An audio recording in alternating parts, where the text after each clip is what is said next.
We'll start with the cryptographic hashing in this lecture. Cryptographic hashing is one of the pillar of the basic blockchain. We have seen the networking, the cryptographic methods, and the distributed consensus. These are the three main things, or we can say these are three main steps to build any blockchain. That means first we learned the networking concepts, that is what is meant by distributed networks, centralized networks, decentralized networks. Then we moved on to the cryptographic procedures, in which we have mainly seen the confidentiality, authentication, and non-repudiation, obviously non-repudiation property that we will discuss now.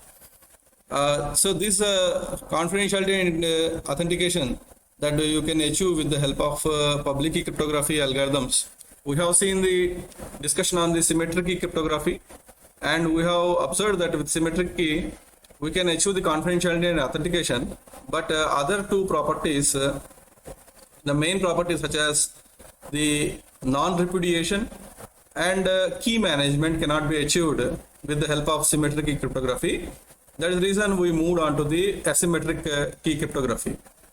In the asymmetric key or public key cryptography, we come across various methods that generally used in the computer networks, and we finally decided that the famous RSA algorithm cannot be used for blockchain. The reason is because of its complexity and computation processing. So that is the reason we moved on to another public key cryptography algorithm called elliptic curve cryptography, in which we have seen how the elliptic curves were defined and how to generate public keys with the help of elliptic curves, then how to perform the encryption, decryption. These concepts we have seen so far. Then today we are going to see the cryptographic hashing. Out of the cryptography principles, confidentiality, integrity, authentication, and non-repudiation, with the help of this cryptographic hashing, we will achieve the main property that is called integrity.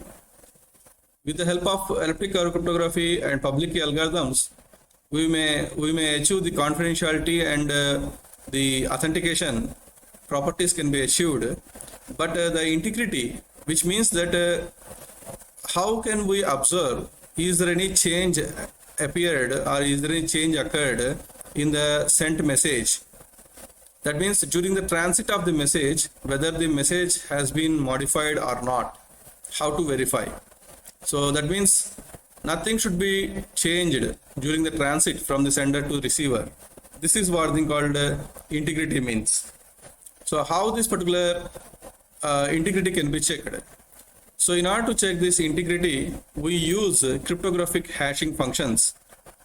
Please remember, cryptographic hashing is different from the hashing concept that you learn in your data structures. Hashing is a kind of data structure that you study usually in the BTech level. Especially in the cryptography, cryptographic hashing is especially used for maintaining or verifying the integrity of a given message. So how these particular cryptographic hash functions works and all is not part of this course.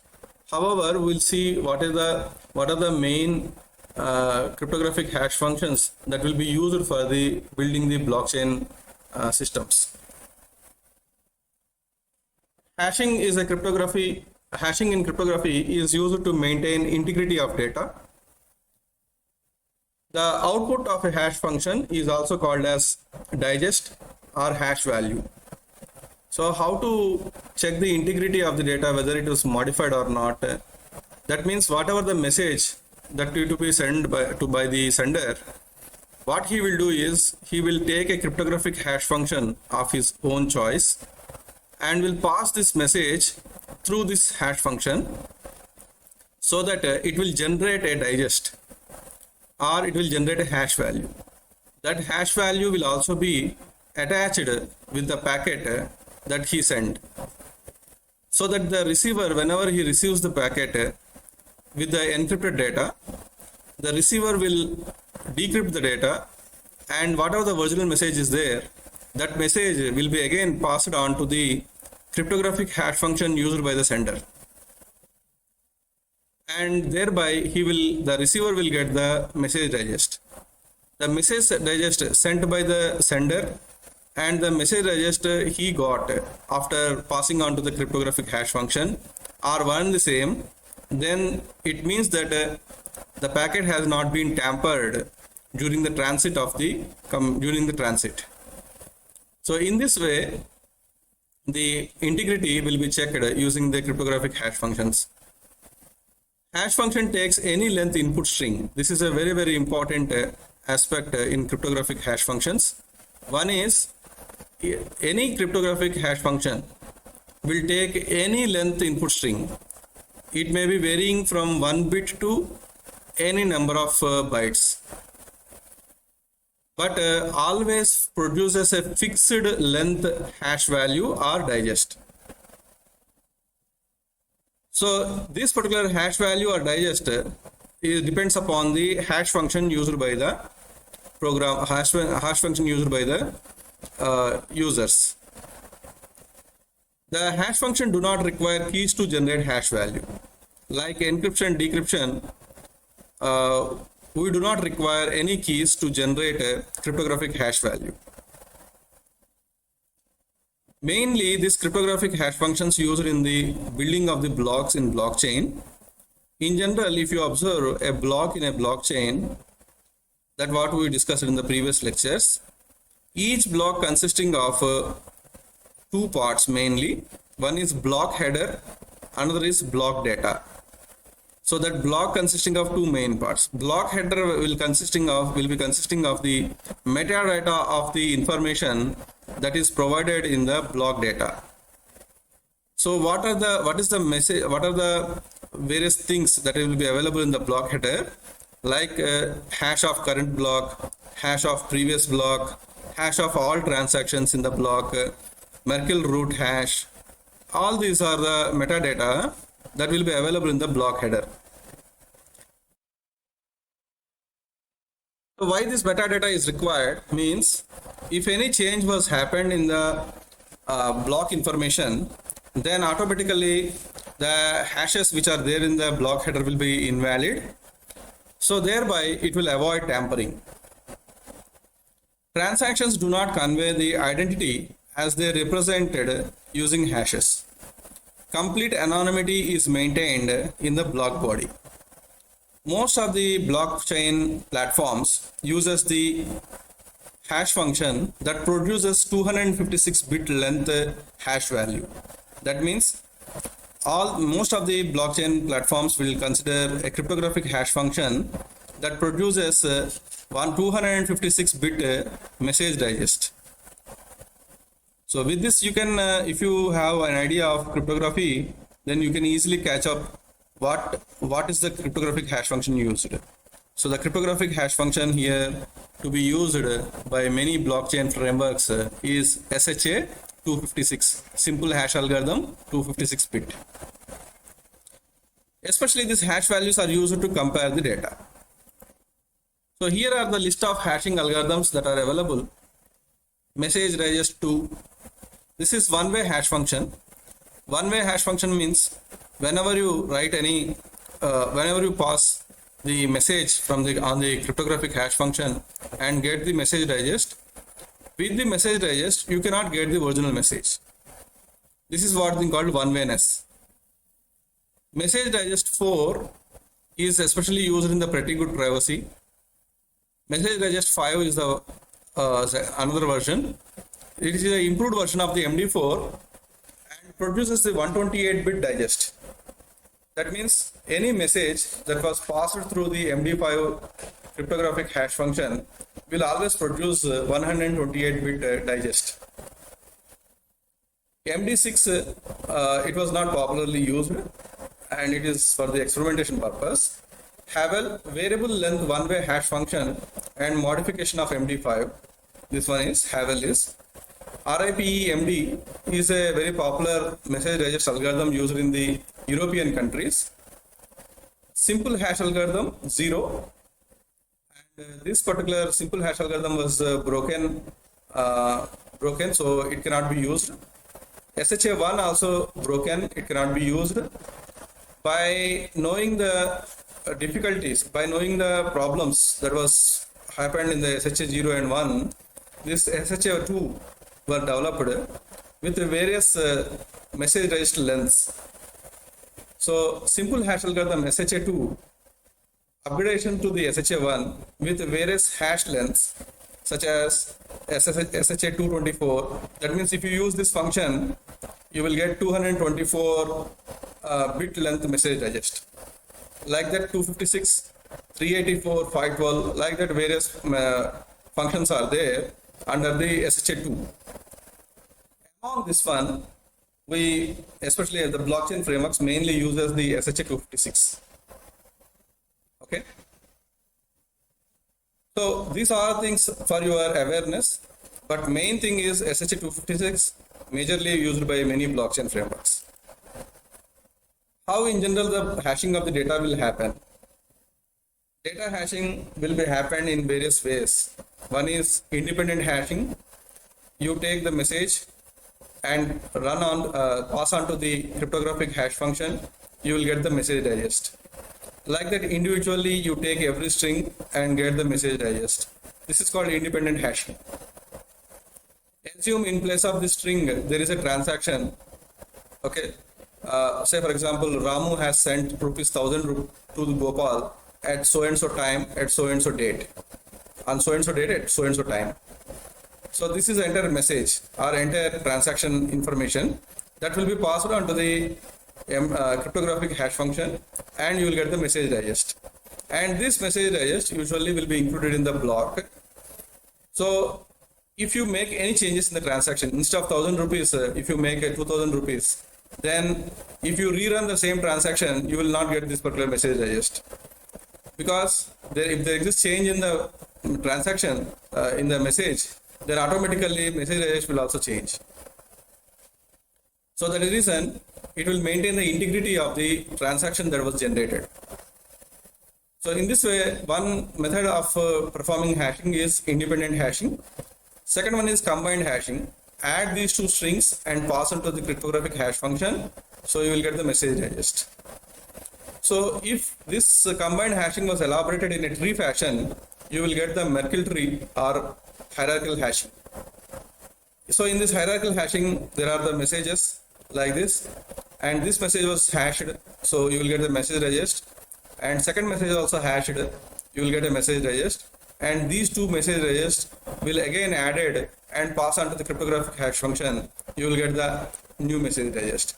So this is said to be root, and these are said to be children. Like that, for another another two messages, the same kind of tree will be formed. Whatever the root you will get here, that root and the root of this subtree will be again hashed, so that you will get a new hash value that will become the root of these two. So like that, the tree building will be happened. The tree is said to be hash tree or Merkle tree. Another way of performing hashing is repeated hashing. So let's say for example this is string. First you pass on to the cryptographic hash function, then you will get the message digest. This message digest again you pass on the cryptographic hash function, you will get the new message digest. So usually this procedure is very popular in many blockchain frameworks, especially Bitcoin. Bitcoin will use the repeated hashing of SHA-256. Any transaction was generated, the transaction will be sent on to the SHA-256, a message register will be generated, and this message register will again pass on to the SHA-256 to get a new message register. Next, sequential hashing. Sequential hashing, first the first string will be taken, hashed, you will get a message register. The message register with the second string, okay, will be passed on to the cryptographic hash function, then you will get another message register. So these are the various possible ways of generating the cryptographic hashes. Before moving on to the hashing functions, details of the hash function and where it is used, First, we should know the properties of cryptographic hash function. Let x be the input of any size, because hash functions will take input of any size. But the hash function h of x produces a fixed length digest. Hashing should be deterministic and pseudo-random. That means it should execute within the finite number of steps, and the outputs cannot be determined. Hashing should be collision free. Collision free is nothing but if for two different messages, the cryptographic hash function should not give you same message digest. That is what thing called collision free is. So let x1 and x2 are two messages, and x1 not equal to x2, then h of x1 is not equal to h of x2. To find collisions, what we can do is try 2 power n by 2 randomly chosen inputs where n is length of hash value.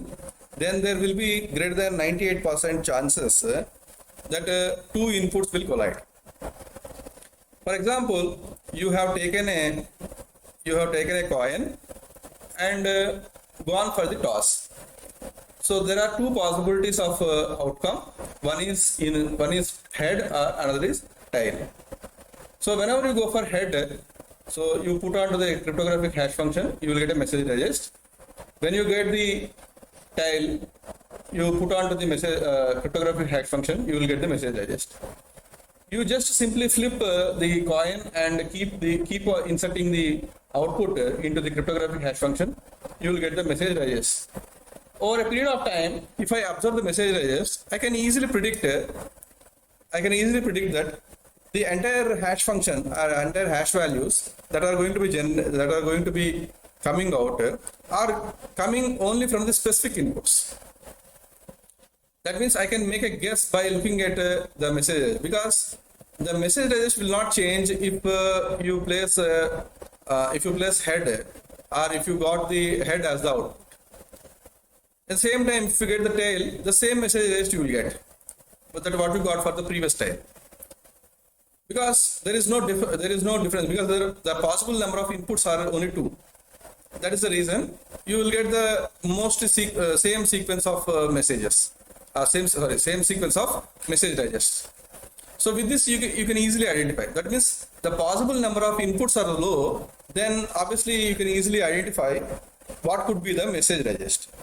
But if the inputs are very large, that means if the messages are taken from large pool of inputs, then it is very, very difficult for identifying collisions.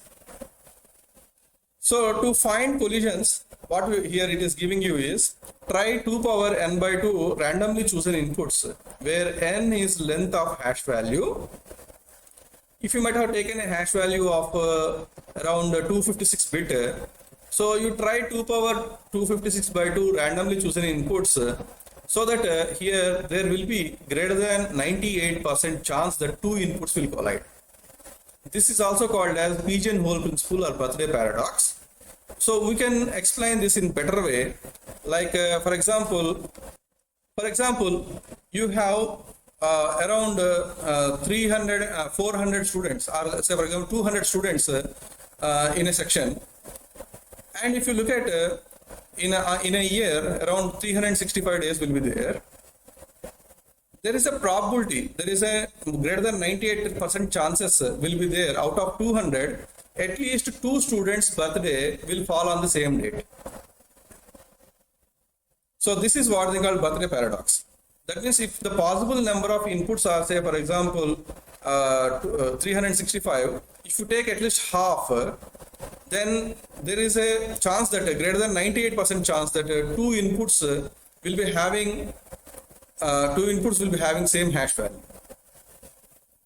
The same thing you can also imitate with the help of the birthday paradox, like this. Out of 365 days, if you take 200 students, there is a chance that at least 2 students' birthday will fall on the same date. This is what is called birthday paradox or pigeonhole principle.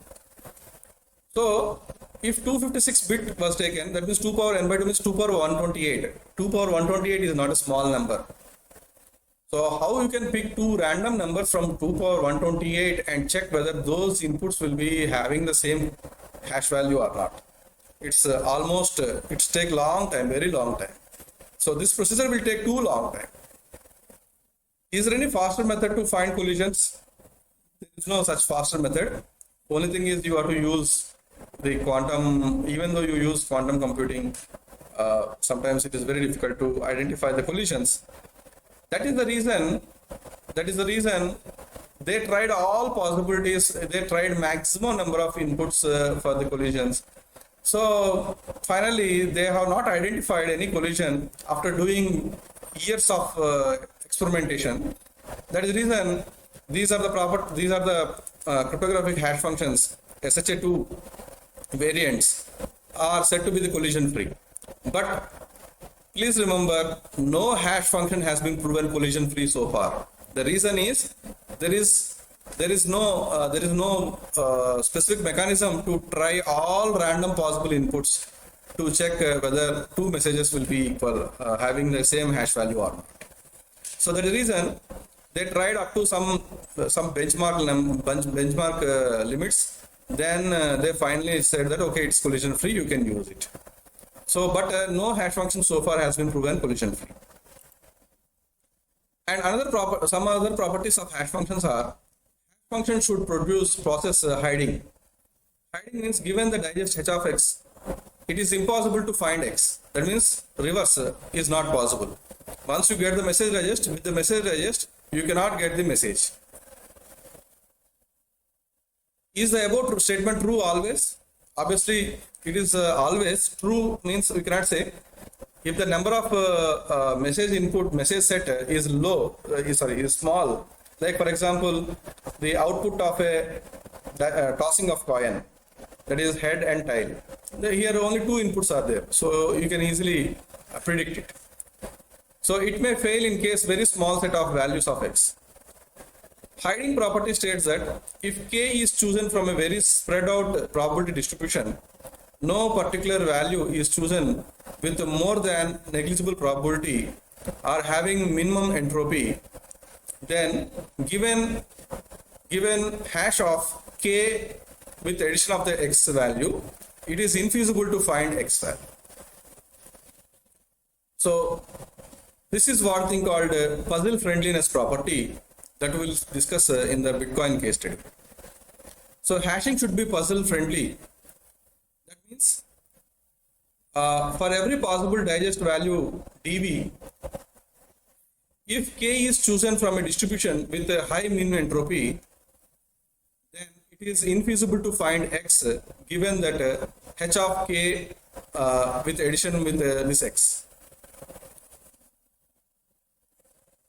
It means whenever this k value is chosen from the large distribution with minimum entropy, and x, if you add with the message x, then whatever the message digest you get, if I have separated this message digest, if I separate this x value, it is very difficult to find this k value. The reason is you have picked up this k value from a distribution with a high mean entropy. That means it's a highly spread out distribution. So this usually will be called as nonce or some random number in cryptography. The reason for this is if you look at during the consensus protocols, there is a method called puzzle solving. So usually the one who participates in the consensus will be given a puzzle to solve. So that puzzle should be having the property like it should be very hard to solve but very easy to verify. If you look at Sudoku is there. Sudoku is somewhat difficult to solve, but verification can be made easy. It is very easy to verify whether you have done correctly or not. But doing is very hard. So this kind of puzzle toughness will be introduced during the consensus algorithms especially for the public blockchains that we'll see in the Bitcoin case study. For that purpose, this puzzle friendliness property of the cryptographic hash functions will be widely used. For example, if x is considered as the hash of the previous block, and this is the message digest. The blockchain framework will generate a number that you don't know what number it generates. That number will be generated and added with the previous block hash value, sent on to the cryptographic hash function, so that you will get a message digest. Now the one who participate in the consensus protocol or consensus of the block, they will be given this message digest. Anyhow, they know the hash value of the previous block. Now their task is to find k. So it is very, very difficult to find what is the k value. If you get this, even though you have the message digest and the hash of the previous block. But verification is easy because system generated the value that is completely known to the system only. You don't know anything about this, and no one knows what is k value. Only system knows. If you submit the k value to the system, it is very easy to verify whether this k and the system generated k is equal or not by the blockchain framework. That is what we call puzzle friendliness. But this k, identifying k value, which was taken from very densely, that is very spread out probability distribution, is very difficult. But if this particular k value was taken from 2 power 256 values, 2 power 256 is a very, very, very large number. If I have picked one element, one number from that 2 power 256, that means you need to perform 2 power 256 at least attempts, random attempts to get this k value. That means you require high computation power to generate this, to get this value. That too, it has to be done within small amount of time. So that much complex this particular value will become. Another example is, if I have a small room and if I throw a pin in the small room, the area of the room is very small. It may be of 5 by 5 or 6 by 6. It is easy to identify where that pin was there. But if the same pin was thrown in a hall of 24 by 24 or something, it will take some time for you to search. But the same pin was thrown in a playground. It's very, very difficult for you to identify where the pin is. In the same way, here it was mentioned that k is chosen from a very spread out probability distribution, around 2 power 256 possible random values. From that, if I pick one value and add it with the previous block hash and get the message digest, even though I know this message digest and previous block hash, finding this value is a very, very, very, very difficult task. I hope by this time you got what is the puzzle friendliness property of cryptographic hash function. Solving this value is very difficult, but verification is very, very easy. This is what is called hashing puzzle friendliness property. So such puzzles usually will be given to the one who participated in the distributed consensus in the public blockchains. Given a puzzle ID from a high min entropy distribution and a target set y, then try to find a solution x such that h of id with x belongs to y. Puzzle friendly property implies that no solving strategy is better than trying random value of x. Obviously, in how many ways you will find this value k? Oh, there is no better strategy. Only thing is you have to identify. You are supposed to try in a random way. Okay, so that is what we call such puzzles. Now we'll move on to the some hashing algorithms. Here are some comparisons are there. This was taken from Wikipedia. The algorithm and variants MD5, SHA0, SHA1, SHA2, SHA3. In this SHA2, mainly we use 256, in which the main operations that will be used is AND operation, exclusive OR operation, NOT operation, and so modulo operation with 2 power 32. So these are the various operations used in this 256. So we don't want, see, this is for the only information purpose, but main focus is on SHA2 algorithm, and variant is here the 256. Let's see practically how this hashing will be done, and we can move to the next topics. Well, here is the website onlinemd5.com, in which you will be having the message digest producer. So if you look at MD5 and SHA1 hash generator for text. So here I am typing, hello, this is blockchain class. Okay. And here you can choose checksum type MD5, SHA1 and SHA256. I am choosing SHA256. So you look at the length of the message digest generated was increasing. Whereas MD5 is 128-bit length message digest, SHA256 is 256-bit length message digest. I am taking only one letter. That means cryptographic hash functions will take any length string. I am taking only capital A, but still it is giving you 256-bit length message digest.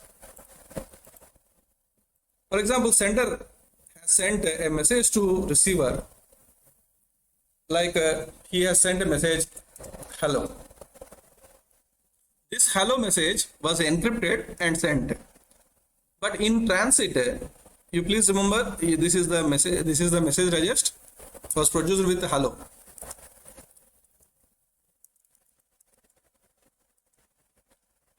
And this is the message digest that you got. Now, after this particular message is encrypted and sent to the receiver, and this receiver, what he was done is he decrypted that message, and so that he will get the original message. Now, this message will be passed on to the cryptographic hash function used by the sender. Say, for example, they both was agreed on the SHA256. The same message was sent on to the SHA256. So, whatever the message digest they will get will be compared with the message digest sent by the sender. If both are equal, the message was not altered. But now, during the transit, some intruder is there. What he did is, he don't want to send the message.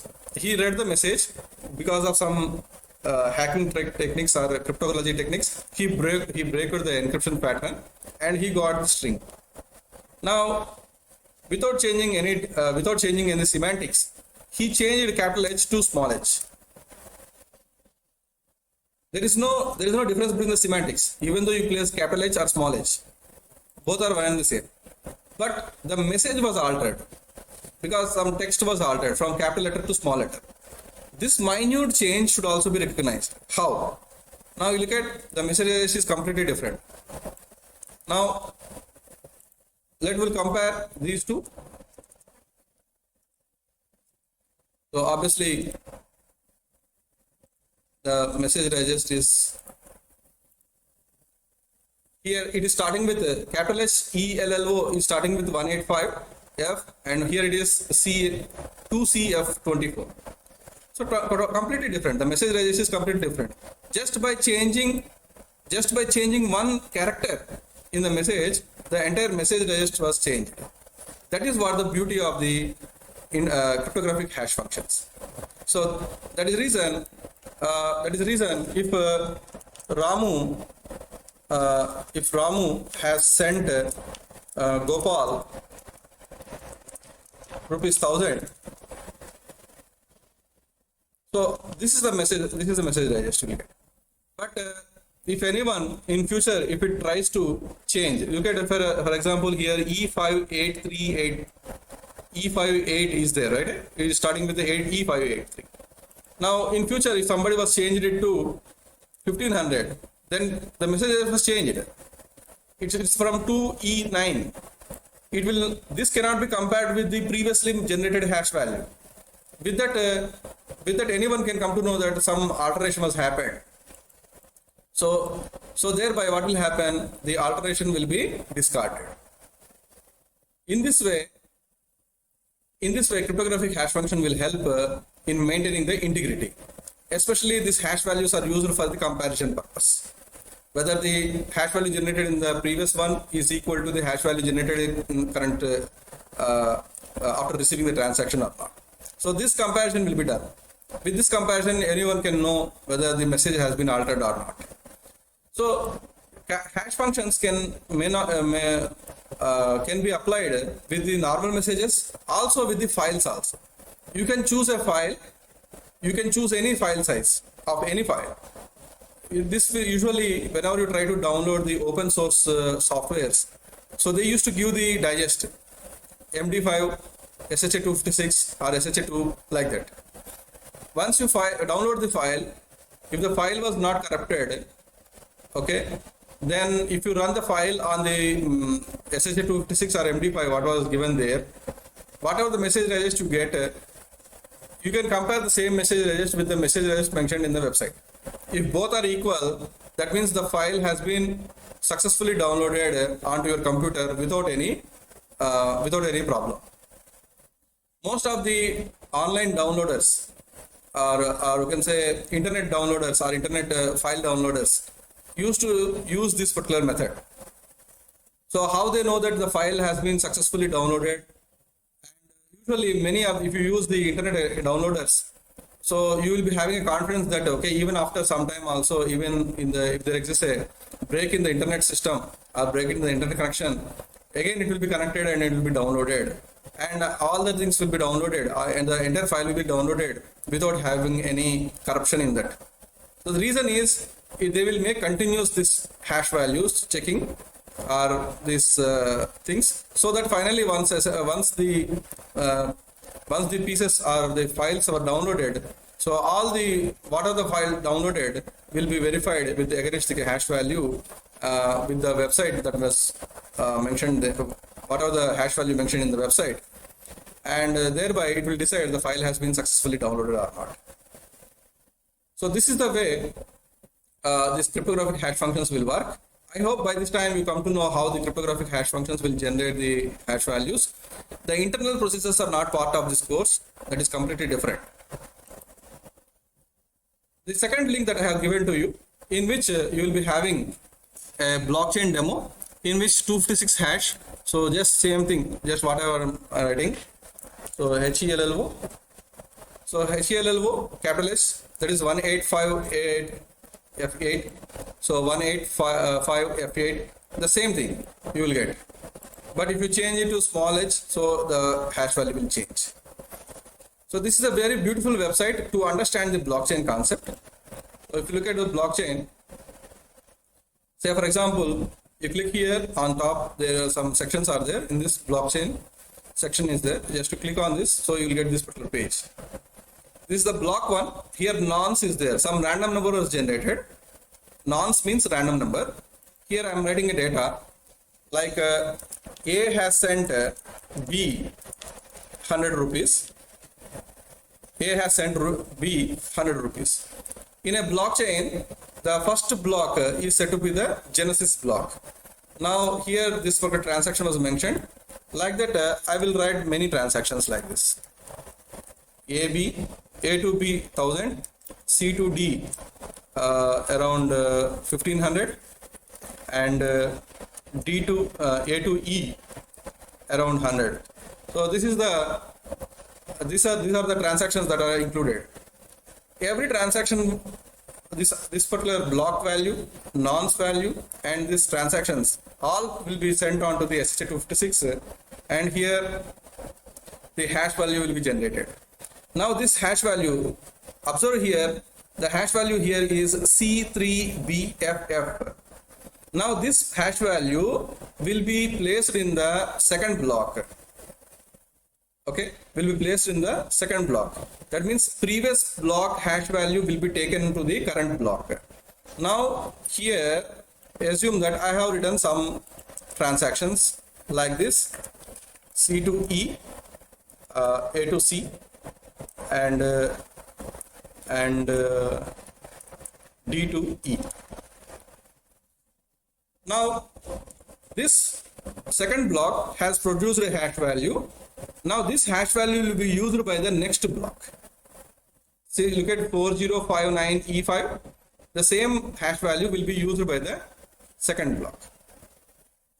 In order to create this block, to achieve the consensus, everyone will know what is the previous block hash value, and the blockchain framework will generate some random number and will add to the previous block hash value and will send on to the cryptographic hash function, so that it will generate a message digest. That message digest will be given, and the task of the consensus, or we can say these consensus participants are also said to be miners. So the task of these miners is to find what is the random number. This is one kind of puzzle. Now you look at if I make change. Now this particular block was committed and added to the blockchain, and this block is also committed and added to the blockchain. Now what I did is, since I want to do some manipulation in this, I have opened this, and from 1500 to 1800 I have made. Okay, then what happened? This previous hash will be disrupted. So this is a previous hash again, but this hash value, the second block hash value, was disrupted. So now I have clicked on mine here. Mine means so this block was committed. Now this block was committed, and this block I am going to mine. Mine means this block will be committed. This is a toy demonstration. This is not the original blockchain. It's a toy demonstration for understanding purpose only. Now here 1000 and 100 like this. Now mine. So second block has used the first block hash value. Third block has used the second block hash value. Now what I will do is, I will make a change here, 18. You look at the color was changed to the pink. If I have made to 0, then it was changed to green. That means if you make any change, even a small change also, from 0 to if I remove 0 also, that means a small change if you make, even semicolon, that what we have mentioned here. Okay, the entire block will be disrupted, because this block hash was used by the next block, and the second block hash was used by the third block. Any change was happened, then the hash value will be disrupted. Thereby it is very, very difficult for anyone to manipulate once the transactions were included in the block and block was created. That is what the advantage of the blockchain, especially to maintain the trust in the business environment. The trust will be achieved if there is no corruption, if there is no manipulations. So in this way, the blockchain, with the help of the cryptographic hash functions, it will achieve the trust and the integrity of the business environment.